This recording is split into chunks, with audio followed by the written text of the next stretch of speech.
할렐루야. 5월 21일 주일 2부 예배에 올라오신 여러분들 한 분 한 분을 주님의 이름으로 환영을 합니다. 기도하십시다. 하나님 감사합니다. 오늘도 거룩한 주일을 저희들에게 허락하시고 우리의 발걸음을 하나님의 성전으로 인도해 주셔서 겸손하게 머리를 숙이면서 말씀 듣고 신령과 진정으로 예배를 드린 자리에 동참시켜 주심을 감사합니다. 하나님, 세상과 더불어 살던 몸 그대로 올라왔는데 우리의 마음의 눈길들이 주님께로 향할 수 있도록 우리의 눈길도 우리의 마음도 붙들어 역사해 주시고, 또 말씀 듣는 시간인데 말씀을 전하는 사람이나 말씀을 듣는 사람이 성령 안에서 하나가 되는 시간이 되게 은혜롭게 인도해 주시옵소서. 예수님 이름으로 감사하며 기도드리옵나이다. 아멘. 저는 지난 5월 7일 날 주일 예배를 이곳에서 드리고 저녁 비행기로 밤 비행기로 아프리카 최남단인 사우스 아프리카죠. 남아공이라고 불립니다. 그날을 방문하고 또 저희 학교가 소속된 외마라는 선교회 총회를 참석하고 저녁에 세미나 같이 동참을 하고 사우스 아프리카 또 짐바브웨, 잠비아, 보츠와나 네 나라를 거쳐서 어제 저녁 오후에 돌아왔습니다. 육신적으로는 좀 피곤하고 힘들지만 그래도 고향 땅에 돌아오니까 안심도 되고 이발하고 샤워가 나니까 그 떤에서 오늘도 여러분들을 뵙게 된 게 얼마나 고마운지 몰라요. 떠나기 전에 제가 알고 있는 사람이 농담 삼아 목사님 살아 돌아오세요 그러더라고요. 그러니까 죽지 말고 돌아오라고 그런 얘기를 했는데, 아프리카는 아시는 분은 아시지만은 큰 대륙입니다. 아프리카 안에는 나라가 55나라가 있어요. 주로 이제 금은 대륙이라고 여러분들이 알고 있지 않습니까? 그런데 남아공이라고 불리우는 사우스 아프리카는 백인들이 세웠던 나라이기 때문에 그곳을 아프리카로 부르기 어려울 정도로 모든 시설이나 모든 경제적인 여건이 잘 갖추어져 있는 나라입니다. 저도 세계를 한 60여 곳 여행하고 돌아온 사람입니다. 아프리카도 한 10년 전에 한 4달을 방문하고 또 4, 5년 전에 제가 섬기던 교회 단기 선교팀들을 인솔해서 케냐를 방문하고 돌아왔는데, 아프리카를 한 번 방문하려고 그러면 비행기를 21시간을 타야 돼요. 서울 갈 때 12시간 비행기 타고 아우 지루해서 다음에 서울에 다시 안 간다 그런 사람이 많은데, 일단 LA 공항에서 비행기를 타면 영국까지 그저 10시간 한 반 정도 비행을 하고 영국 히드로 공항에서 내려가지고 한 5시간 또 기다려야 돼요. 그래서 비행기를 다시 갈아타고 히드로 공항, 런던의 히드로 공항에서 요하네스버그 있는 데까지 또 한 10시간 한 20분 비행을 해야 됩니다. 거리로 따져보니 한 10,000마일 정도가 되더라고요. 얼마나 긴 거리인지 모릅니다. 그래서 아까 우리 기도해 주신 대로 우리 김학성 선교사님이라고 제가 소속되어 있는 학교 출신입니다. 이번 선교대 오기로 다 예약이 돼 있고 비행기표도 다 예약을 했습니다. 호텔도 다 부킹을 다 했었는데 지금 북한에 억류돼서 못 왔거든요. 조금 마음이 무거운 점이 있었습니다. 이번에 세계 각국에 있는 우리 주로 한인들 선교사님들 한 60여 명이 동참을 해서 모임도 가지면서 또 친교의 시간도 가지고, 지난 주간입니다. 14일 주간에는 요하네스버그에서 한 1시간 45분 비행기로 떨어져 있는 케이프타운이란 곳에서 제가 말씀을 전했습니다. 아프리카 최남단 지역인데도 한인 교인들이 한 200여 명 모여요. 제가 깜짝 놀랐습니다. 아, 이런 지역에도 200명 모이는 이민교회가 아프리카에 있다 그러면 큰 교회 아닙니까? 우리 세미나를 주관했던 그 요하네스버그 한인교회는 한 600명이 모이는 대형 교회입니다. 자체 건물을 지었는데 얼마나 잘 지었는지 몰라요. 숲속에 5.5에이카 되는 땅에 한인들이 스스로 헌금을 해서 교회를 세우고 600여 명의 성도들이 주일마다 예배를 드리고 있다. 참 놀라운 하나님의 섭리하심이 있구나. 곳곳마다 한인들을 보내고 한인들이 정착한 곳에는 반드시 교회가 서져 있어요. 한 30여 명만 모이는 지역에도 한인 교회가 세워져 있거든요.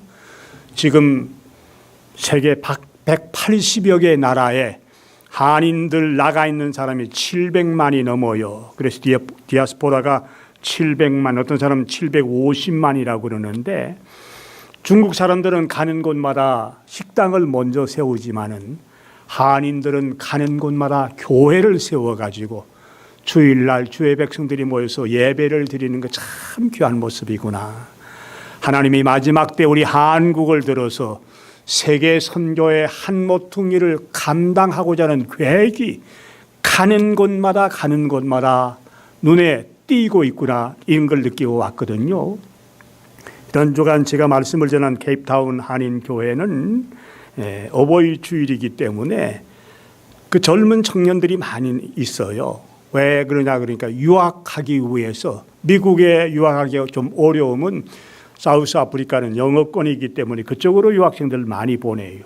젊은 부모님들이 중고등학교 다니는 애들도 유학 보내기도 하고 대학생들도 유학하기 때문에 젊은 청년들이 많이 모여요. 그 아프리카에서 어버이 주일이라고 카네이션을 달아주는 걸 보고서는 제가 너무 감격했습니다. 야, 저 아프리카 최남단 그 땅에도 한인들이 어버이 주일이라고 성도들, 부모님들의 가슴에 카네이션을 달아주는 아름다운 모습이 보이는구나. 제가 농담으로 그런 말을 했습니다. 여기 같이 그 생화는 아니에요. 카네이션 여기는 주로 생화를 가슴에 꽂아드리는데, 조화로 만든 거 뭘로 만들었는지 학생들이 금요일 저녁부터 모여가지고 밤새껏 만들었다고 그러는데, 그 꽃을 내가 가져가도 되느냐고 내가 물어볼 정도로 감격을 했습니다. 그 교회에서 말씀을 전하고 나니까 담임 목사님이 미국 교회를 빌려서 예배를 드리는데, 우리를 인솔 하고 있는 한인 선교사님에게 사례를 어떻게 하면 되느냐가 막 물었던 모양입니다. 우리를 인솔한 선교사님도 한인 선교사님인데 한 62명을 계속 삼식으로 한식으로 점심을 아침, 점심, 저녁을 대접하니까 얼마나 힘들겠어요. 그 바리바리 보따리마다 비행기에 싣고 뭐 고추장도 가지고 김치도 가지고 밑반찬도 다 싣고 다니면서 밥을 헤매길래 그래 얼마나 힘들겠습니까? 근데 그날 저녁을 헤매게 되니 쌀이 떨어졌다고 그래요. 주일날이 돼서 쌀 구하기가 어려운데 제가 설교했던 그 교회 목사님에게 강사님 사례비 드리지 말고 쌀 한 포 달라고 제가 설교하고 쌀 한 포 사례비 받아가지고 우리 팀들 60명을 먹였어요. 그래서 제가 영의 양식도 먹이고 육의 양식도 먹이는 목사입니다. 제 평생 설교하고 사례비로 쌀 한 포 받은 건 처음이에요. 어제 돌아와서 그래도 여러분들 뵙고 오늘 주일이기 때문에 이발하고 샤워하고 나니까 거뜬하더라고요. 다른 사람 피곤하다, 뭐 시차가 있다고 그러는데 제가 10시경에 잠자리에 들었는데 오늘 아침에 내가 5시에 일어나서 좀 기도 준비하고 단에 올라서야지 하고 그랬는데 거뜬하게 5시 반에 깨웠어서 오늘 여러분들 뵙게 된 거 너무 고맙고 또 여러분들이 기도해 주신 거 참 고맙다. 여러분들이 얼마나 기도하셨는지 저는 잘 몰라요. 그러나 제가 소속되어 있는 미주평안교회는 기도 많이 했을 거예요. 그 교회는 인원도 많지만은 제가 24년 섬기던 교회고 여기는 지금 한 달 반 섬겼나요? 그러니까 여러분들이 저를 위해서 기도하는 비율은 아무래도 평안교회 성도들보다 좀 약하겠죠. 어떻든 기도해 주신 여러분들에게 고맙다는 말씀을 드리고 또 제가 말씀 도중에 아프리카 선교의 현장에 대한 얘기도 섞어서 잠깐 말씀을 드리려고 생각을 합니다. 우리 인생을 살면서 환난과 시련을 겪지 않고 살아가는 사람이 몇 사람이나 있겠습니까? 사는 사람에게는 항상 고난과 환난과 시련이 찾아오게 마련입니다. 여러 가지 모양의 환난과 시련과 고난이 찾아올 때 이걸 잘 극복해서 승리로 살아가는 사람이 있고, 이 환난과 시련과 고난을 극복하지 못하고 좌절하고 낙심하고 실망해서 넘어지는 사람도 꽤 많이 있습니다. 우리들 주변에도 그런 사람이 있지 않습니까? 제가 일부 예배 시간에도 말씀드렸는데 지금 지구상에는 한 220여 개의 나라가 존재하고 있어요. 그 가운데 그래도 괜찮은 나라라고 말하는 경제개발도상국가라고 그러냐, OECD라는 국가가 있는데 그 OECD라는 국가에 소속되어 있는 나라가 34나라라고 제가 들었습니다. 그래도 좀 살기가 괜찮은 나라이거든요. 경제적으로 상위권에 들어가는 나라인데 OECD 34나라 가운데 한국이 불명예스러운 랭킹 1위를 10년 동안 지속을 해왔습니다. 뭐냐 그러면 OECD 34나라 가운데 코리아가, 사우스 코리아죠. 코리아가 자살률이 제일 높다는 통계가 10년 동안 지속이 되고 있습니다. 얼마나 참 불미스러운 명예입니까? 참 창피한 명예이거든요. 뭐 1, 2년 동안 지속이 되다가 그게 바뀐다 그러면 괜찮은데 지나간 10년여간 동안 자살률이 제일 높은 나라가 한국이다. 통계가 좀 오래됐는지 모르지만은 하루에 자기 스스로 목숨을 끊는 자살자가 34사람이래요. 하루에 1년에 12,000~13,000명이 시련과 어려움과 환난을 이겨내지 못하고 스스로 목숨을 끊는 불행한 자리에 빠지고 있거든요. 우리가 살고 있는 이 캘리포니아 LA 지역만 해도 한인들의 자살률이 증가되고 있다는 통계가 최근 어느 신문에 발표된 일이 있습니다. 저는 심리학을 공부했던 사람이기 때문에 우리 한인 이민자들의 영적인 상태나 심리 상태가 어떨까 그런 통계를 좀 알아보기 위해서 LA 카운티 정신건강보건국에 있는 사람에게 이런 통계가 나왔냐, 한인들 자살 통계는 별로 없었는데 최근에 그게 발표가 되었어요. 이민 온 사람들 가운데도 자살하는 사람들의 숫자가 늘고 있다. 무슨 연고일까? 무슨 까닭일까? 환난과 시련을 겪어내지 못하고 좌절하고 낙심하는 사람들이 있다는 얘기거든요. 오늘 우리가 함께 교독했던 이 본문 말씀은 다윗이 많은 환난과 시련과 어려움을 겪으면서 가지고 있던 자기의 간증적인 신앙의 고백입니다. 다윗이 형통한 생애를 살았던 사람은 아닙니다. 어떤 면에서는 인간적으로 참 불행하고 고난과 역경과 환난과 시련을 너무너무 많이 겪었던 사람입니다. 왕이 되기 전까지는 그 사울 왕의 사위 아닙니까? 신하입니다. 그런데도 사울 왕의 시기, 질투, 미움으로 인해서 저 산으로 쫓겨다니고 들판으로 쫓겨다니고 동굴에 가서 숨기도 하고 수십 차례 고난의 길을 겪었던 사람이거든요. 오늘 이 본문은 그 당시의 어려움을 얘기하는 게 아니라 신학자들의 말을 빌리면 자기 아들 압살롬이라는 아들이 있어요. 이 헤브론에서 얻었던 다윗 왕의 세 번째 아들인데 압살롬이 반역을 일으켜가지고 자기 아버지를 왕에서 몰아내거든요. 그런 못된 녀석이 어디 있습니까? 칼을 들고 자기의 아버지의 왕권을 탈취하고 이 다윗이 맨발로 궁중에서 쫓겨나가는 수모를 당하게 됩니다. 압살롬의 수모뿐만 아니거든요. 자기가 데리고 있던 신하였던 세바라는 사람도 반역을 일으킵니다. 이런 고난 속에 웬만한 사람은 버텨나가기도 힘들 거예요. 얼마나 수모스러운 일입니까? 자기 아들이 반역을 일으키고 자기가 찾아온 왕권을 찬탈하는 그런 자리에 우리가 놓여 있다고 생각하면 견딜 수가 있겠습니까? 너무너무 힘들 거예요. 배신감도 크지만은 맨발로 공중에서 쫓겨나와서 피난살이하는 이 소름과 고난 견뎌낼 수가 없을 거예요.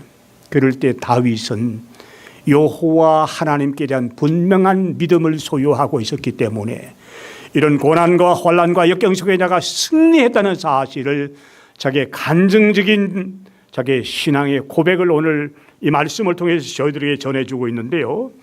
이민 생활하면서 여러분들이 힘들다고 이구동성으로 다 말을 합니다. 이민 생활 편안하다고 말하는 사람이 어디 있습니까? 한 사람도 없을 거예요. 말이 서러요. 낯이 서러요. 문화가 달라요.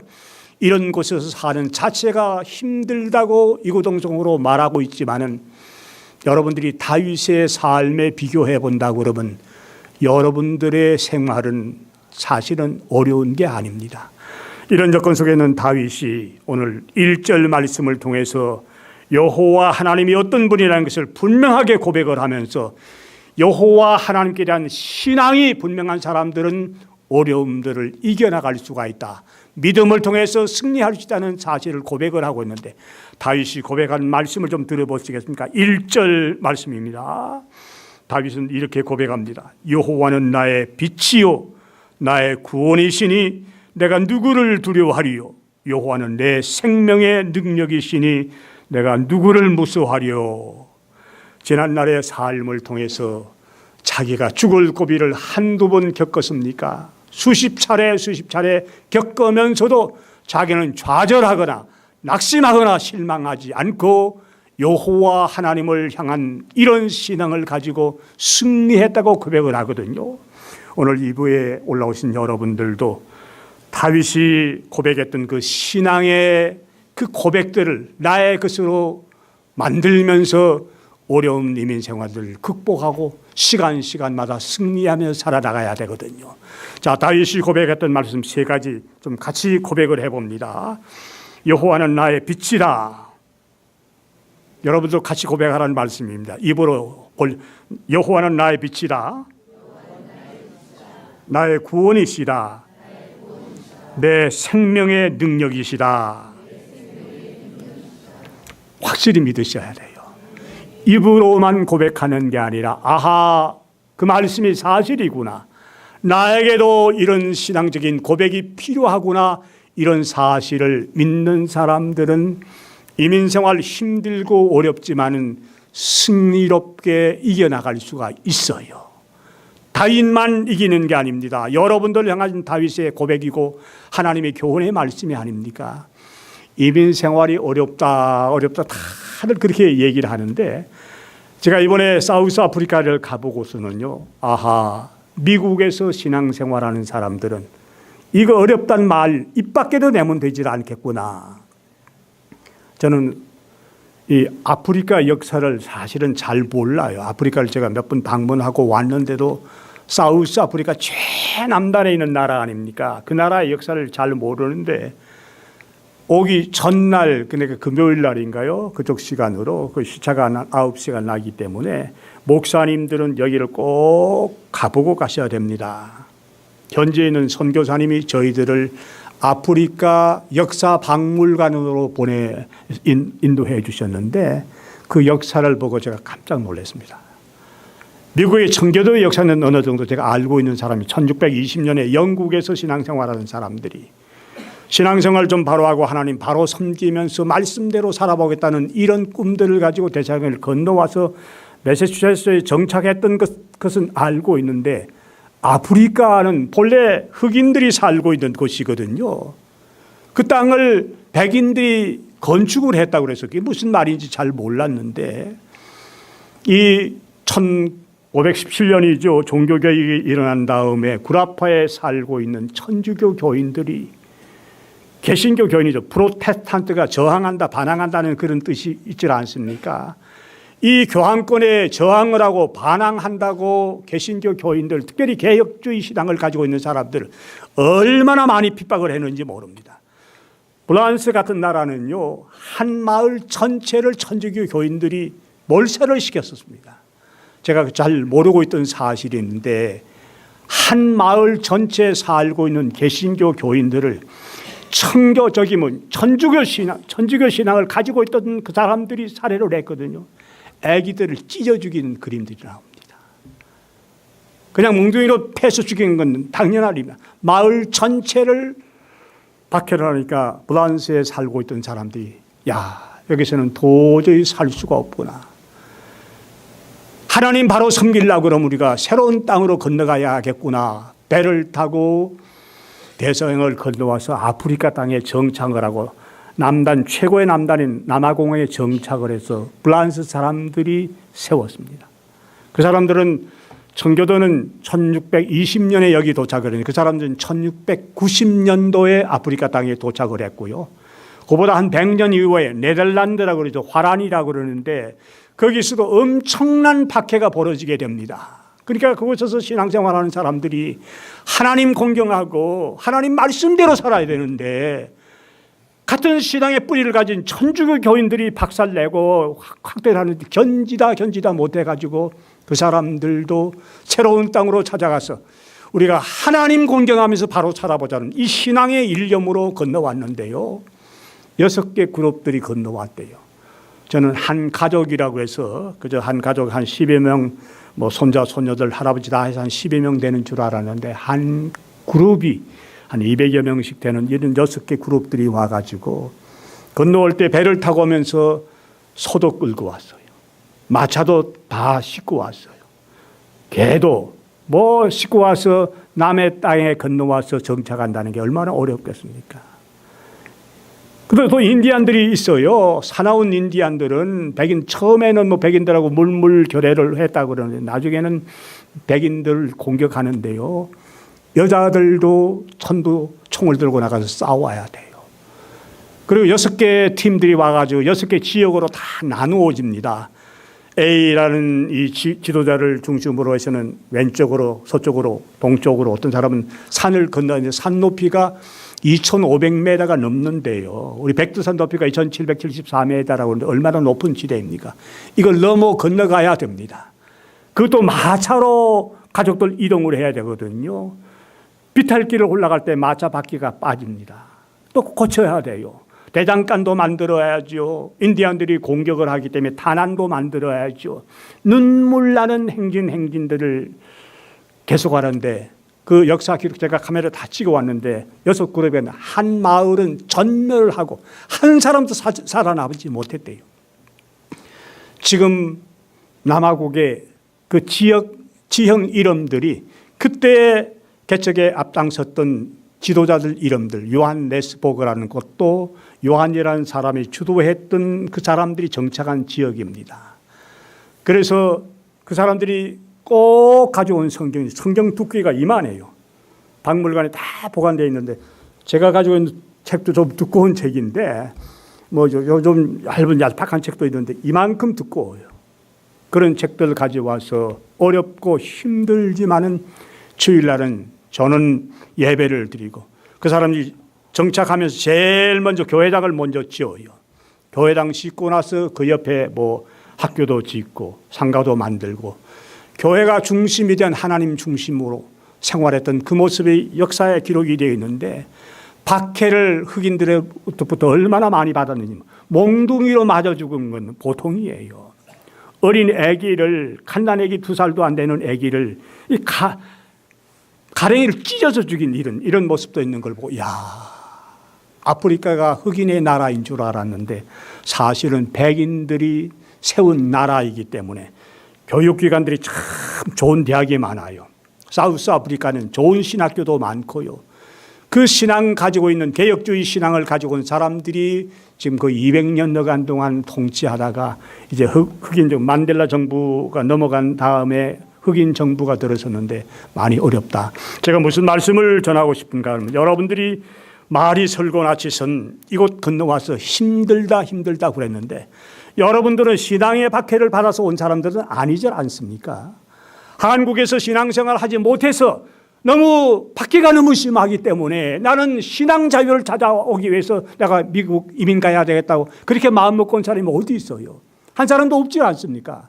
내 자식들 좀 잘 살기 위해서, 내 자식들 공부 바로 시켜보기 위해서 미국으로 건너온 사람들인데 우리 입에서 이민 생활이 힘들다 이런 얘기는 앞으로 안 하는 게 좋을 것 같아요. 저도 그런 얘기를 했던 사람 중에 한 사람인데 그 사람들이 개척하면서 신앙생활을 바로 해보겠다고 몸부림쳤던 그 현장을 방문하고 나서는 아하, 내가 아무리 이민생활이 힘들고 고달프고 피곤하다 할지라도 내 입에서 힘들다는 소리 안 해야겠구나. 그거 하나 배우고 왔습니다. 이 다윗이라는 사람 어릴 때부터 여호와를 앙망하는 신앙 가지고 살았던 사람 아닙니까? 블레셋 나라하고 전쟁이 벌어졌는데 그 당시에 자기의 형들 세 사람은 나이가 들었기 때문에 군인으로 전쟁에 참전을 했습니다. 그때 전쟁은 원시적인 전쟁이기 때문에 아버지 이새가 세 아들이 전쟁에 참전했기 때문에 어린 다윗을 시켜가지고 먹을 걸 좀 갖다 주라고. 지금 같으면 어림도 없는 얘기지만 그 당시에 전쟁은 양쪽에 진을 치고 이런 나라인데 그 전쟁에 나가 보니까 블레셋의 장수가 되는 골리앗이라는 사람이 성경에 보면 키가 6규빗하고 한 뼘이라고 그랬거든요. 한 규빗이 45cm예요. 키가 얼마나 큽니까? 장신이에요. 그래서 체격도 우람하고 철 갑옷을 입고 노트구를 쓰고 그랬는데 이런 사람이 목소리가 쩌렁쩌렁하게 울리는데 우리 서로 이렇게 싸우지 말고 1대1로 한 사람씩 대표로 뽑아가지고 단판 치자는 거예요. 맞짱 뜨자는 얘기거든요. 블레셋에서 그렇게 소리 지릅니다. 뭐 싸울 거 뭐 있냐. 그쪽에서 대표 하나 내보내고 우리 대표 내가 나갈 테니까 맞짱 떠서 우리가 지면 우리가 여러분들이 종이 되고 여러분들이 지면 우리 종이 되야 되는 이런 소리를 하고 있거든요. 아버지 심부름으로 먹을 걸 들고 찾아 나갔던 다윗이 들어보니까 기가 막힌 얘기를 합니다. 여호와 하나님의 이름을 망령되이 부르거든요. 어린 다윗이 의분이 생기기 시작합니다. 저런 것들이 여호와 하나님의 이름을 망령하면서 망령되이 부르다니 그러면서 어린 다윗이 자기가 이스라엘을 대표해서 나가서 한번 싸워보겠다. 제일 앞장서야 할 사울 왕이 그 목소리가 너무 쩌렁쩌렁한 골리앗의 그 위협에 벌벌 떨고 있습니다. 이스라엘 온 장수들이 감히 내가 싸우겠습니다. 한 사람도 없는 이런 지경입니다. 그때 어린 홍안의 소년 다윗이 나가겠다고 그러니까 처음에 사울이 믿질 못하지 않습니까? 그래도 지푸라기도 붙들고 싶은 마음으로 사울이 쓰고 있던 투구를 씌워줍니다. 그게 맞나요? 쓰자마자 푹 들어가는데 앞이 보이지 않아요. 다윗은 다 벗어던지고 물맷돌 5개 조그마한 지팡이 하나 들고 나가니까 골리앗이 끌끌끌끌 웃으면서 야 이 녀석아 네가 나를 개로 취급을 하느냐 막대기 들고 어떻게 하겠다느냐 이러면서 다윗을 무시한 그 무렵에 다윗이 했던 고백이 있습니다.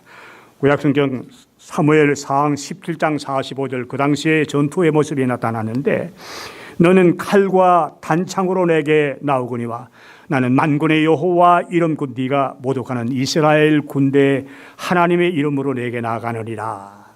자, 여호와 하나님 신뢰하는 믿음을 어릴 때부터 가지고 있었기 때문에 다윗이 숱한 환난과 고난과 역경 속에서도 여호와는 나의 구원자이시다.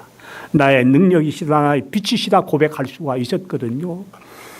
오늘 2부 예배에 올라오신 여러분들의 마음 속에 다윗이 고백했던 그 고백 조그마한 모습이라도 본받고 돌아가시기를 부탁을 듭니다. 이 믿음이 있어야 어려운 이민 생활을 승리해 나갈 수가 있거든요. 살면서 갖가지 모양으로 환난과 시련들이 우리를 엄습할 때가 한두 번이 아니에요. 오늘 하루 끝나고 말 줄 아는데 다음 눈을 뜨고 보니까 또 다른 어려움들이 우리를 둘러싸고 있거든요. 어떻게 헤쳐나가겠습니까? 어떻게 이겨나가겠습니까? 여호와가 나의 구원자시라는 사실을, 나의 빛이라는 사실을, 나의 능력이라는 사실을 다윗이 고백을 하고 시시각각으로 부딪히는 여러 가지 환난들을 이겨내었다 그러면 우리들도 이걸 이겨낼 수 있어야 되거든요. 다윗은 오늘 모든 여건을 물리치면서 그렇게 고백을 합니다. 2절 3절에 보면 악인들이 내 살을 먹으려 내게로 왔으나 나의 대적들 나의 원수들인 그들은 실족하여 넘어졌도다. 군대가 나를 대적하여 진칠지라도 내 마음에 두렵지 아니하며 전쟁이 일어나 나를 치려할지라도 나는 여전히 태연하리로다. 다윗이 아주 당당한 사람입니다. 전쟁이 어떤 양상인지 뭐 여기 오신 분들 가운데 2차 대전에 아마 참전하신 분들은 없을 거예요. 또 나이가 좀 드신 분들은 한국의 6.25 동란에 참전한 분도 계실는지 모릅니다. 전쟁이 참 비참하다는 말씀 뭐 들어서 잘 알고 있지 않습니까? 제가 오는 시간에는 요하네스버그를 저녁 비행기를 탔기 때문에 비행기 타자마자 저녁도 먹지 않고 그냥 잤어요. 제가 뭐 비즈니스 클래스를 타고 다니는 사람도 아니고 여러분 비행기 타서 알지만 에코노미 그 좁은 공간에서 10시간, 11시간을 버틴다는 게 얼마나 힘들어요. 그냥 잤어요. 저녁도 안 먹고 그냥 아침까지 그냥 기대가지고 자고. 그다음에 런던에 와서는 이제 낮 비행기로 갈아타야 되기 때문에 낮 시간이기 때문에 잠잘 수가 없고 또 제가 시차 적용을 해야 되기 때문에 낮 시간에 자면 안 돼요. 저녁 시간에 돌아와서 자야 활동을 할 수가 있기 때문에 그 스크린에 비추던 뭐 CNN 뉴스도 보고 그 비행기 안에서 김학송 선교사님 얘기를 듣고 그 사모님이 CNN 기자하고 인터뷰하는 얘기도 비행기 안에서 들었습니다. 오면서 영화도 보는데 2차 대전 당시에 실화를 그린 영화, 제가 영어로 돼 있어요. 영화 제목 이름은 잘 모르는데 그 일본 2차 대전에서 일본에서 벌어지는 미국 군인들하고 일본 군인들의 그 비참한 모습이 영상으로 비치는데요. 제가 나이가 들은 사람인데 영화를 보고 너무너무 감동해서 혼자 울었어요. 이야, 전쟁이 이렇게 비참하구나. 한국이 전쟁이 다시 일어났으면 안 되겠구나. 다리가 날아가고요. 여기 터져가지고 영상으로 만든 거지만은요.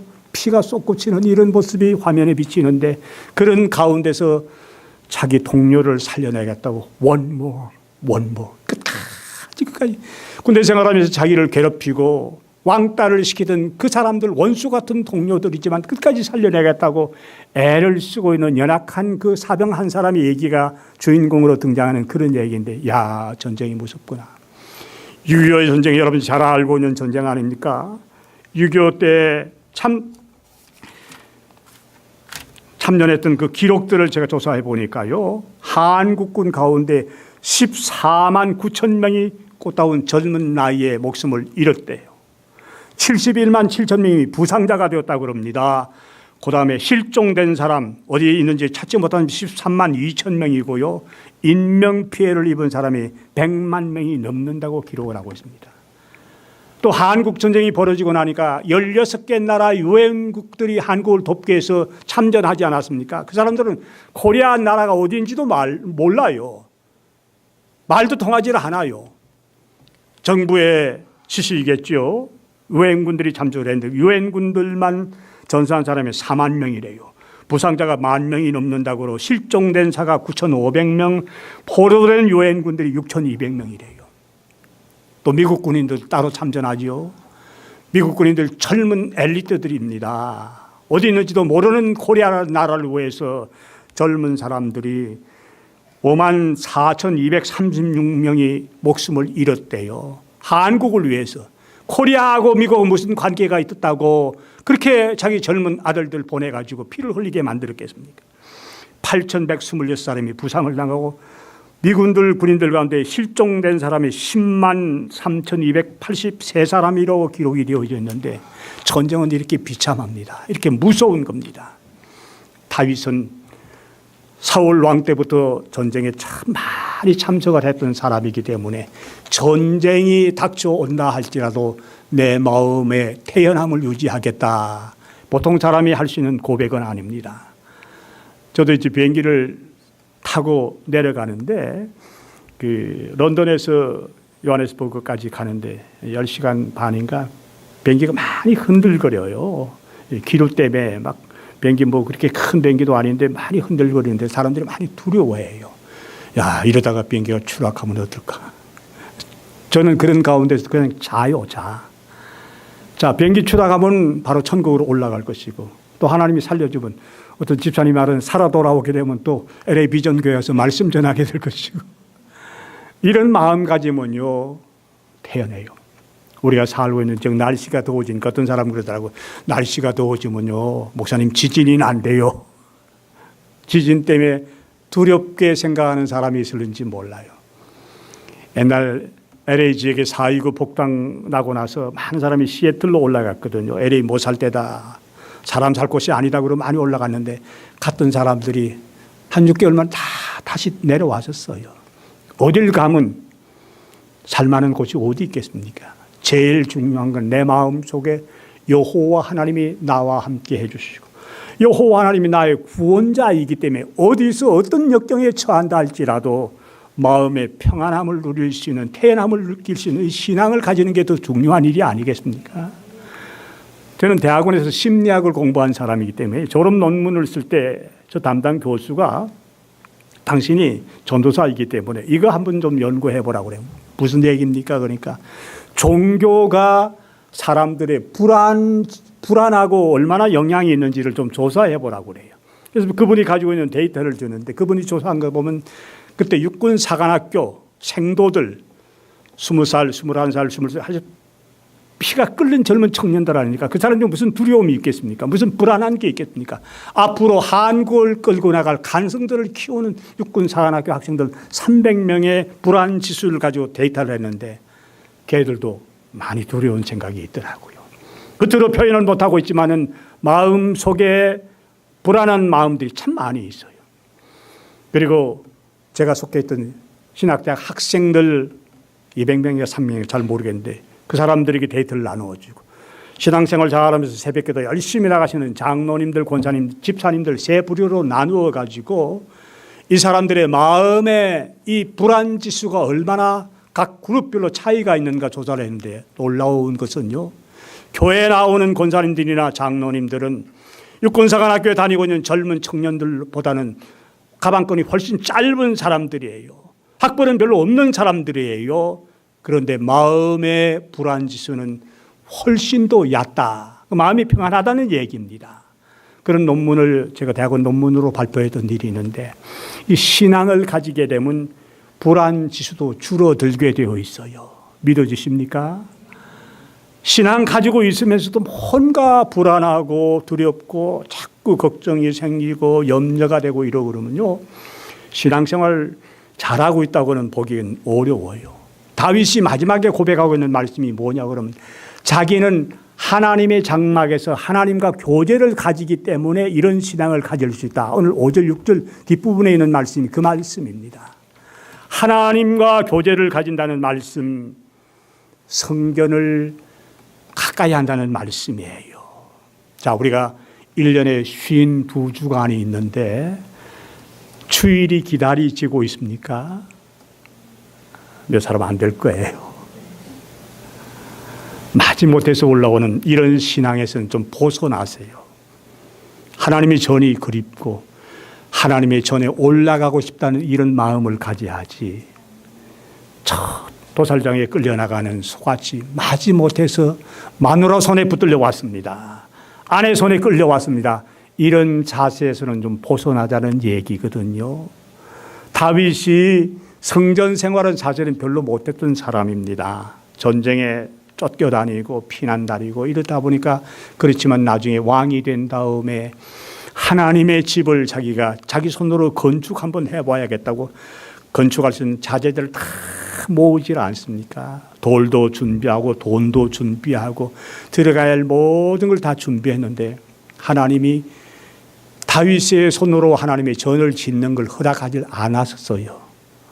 왜냐 그러면 네 손에는 피가 너무 많이 묻었다. 전쟁에서 많은 피를 흘린 사람입니다. 여인들이 전쟁 마치고 돌아올 때 그런 노래를 했죠. 사울이 죽인 사람은 천천히고 다윗 죽인 사람은 만만이다. 그러니까 피가 많이 묻었기 때문에 네 손으로 내 집을 짓는 건 내가 허락할 수 없다. 네 아들 솔로몬이 네 대신에 내 집을 지을 것이다. 그래서 솔로몬이 성전을 짓질 않습니까? 다윗의 마음 속에는 하나님의 전을 사모하는 마음이 있었어요. 그래서 성전의 한날의 문지기 생활이 바깥날의 첫날보다 낫다고 그렇게 고백을 하는 시도 읊었었는데, 오늘 성전 올라오는 걸 기쁜 마음으로 올라오셔야 돼요. 마지 못해서 체면 때문에 올라오는 이런 자리에서는 벗어나야 되거든요. 하나님과 교제를 가지고 하나님과 사귐을 가지게 되면 나도 모르는 하나님께서 놀라운 평강을 허락해 주거든요. 이거 가져야, 이런 확신 가지고 있어야 어려운 생활들을 극복을 해나갈 수가 있다. 오늘 다윗이 말씀해 주고 싶어하는 포인트, 우리 하나님이 오늘 살아가는 우리들에게 주시는 하나님의 교훈의 핵심은 바로 여호와가 누구인지를 아는 분명한 신앙을 소유하게 되면 승리로운 삶을 살 수 있다는 얘기입니다. 패배하거나 좌절하거나 낙심하지 마시고, 우리 마음속에 다윗이 신앙적인 고백 같은 마음으로 고백하고 있는 그 신앙 우리도 소유하게 도와주소서. 어렵고 힘든 생활이지만 이 믿음 가지고 승리로운 삶을 살아갈 수 있도록 주님 도와주시옵소서. 이런 마음으로 기도하시고 이런 믿음을 가지심으로 다가오는 여러 가지 환난과 시련과 어려움들을 극복해 나가시고 날마다 승리로운 삶을 살아가시기를 부탁을 드립니다. 사도 요한 선생님이 우리의 믿음으로부터 승리한다는 사실을 고백을 하거든요. 주님도 그런 말씀, 너희들이 많은 환난을 당하나 내가 세상을 이기었노라고 선포하시고 계시기 때문에, 주님도 많은 시련과 환난을 겪은 사람 아닙니까? 세상이 이겼다고 말씀하시기 때문에 주님 안에 있는 사람, 주님과 더불어 교제하는 사람은 세상을 이길 수 있다는 새 힘들이 이 말씀 속에 있다는 사실을 깊이 인식을 하시고 이 믿음 가지고 또 승리로운 한 주간을 살아보시겠다고 다짐하시는 여러분과 제가 되기를 예수님의 이름으로 부탁을 드립니다.